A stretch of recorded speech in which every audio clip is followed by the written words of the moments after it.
don't take an Ishmael while you're waiting for your Isaac. And I remember I graduated from college, and I was applying for medical school, and I didn't. That was when we got waited at Emory, and then I was like, God, should I just done nursing? Why am I disturbing myself? The people that are nurses, they are making money, they are happy, they are living their best lives. Why am I here stressing my destiny? And that night, I had a dream. And in the dream, it was the most random dream ever.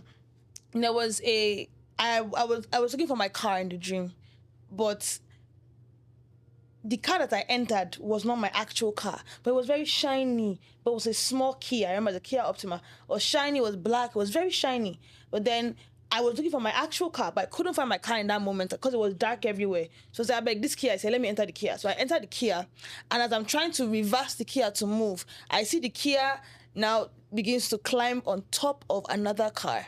That car is an SUV. It was more bigger and much more recent than the Kia. Mm-hmm. And then God told me in that dream, he said, every time you ask yourself, why didn't you go to nursing school? This is what you're telling me. You wanted the smaller Kia when I had preserved something bigger for you. Yeah. So, and in that moment, I was saying, there was a time, even in more recent times, I was like, God, this thing is wasting time now. And like, it was so bad that I couldn't watch shows, like medical shows. I would watch the shows and I would be very angry at the people. I'm like, I couldn't stand to just see them.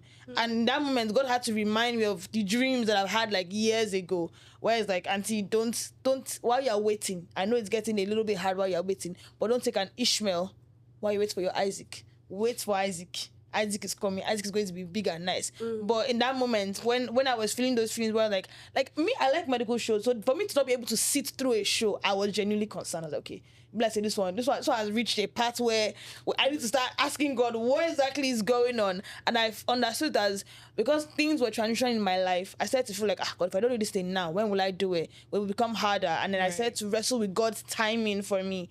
But it was because I had an idea of what the timing should look like. And I will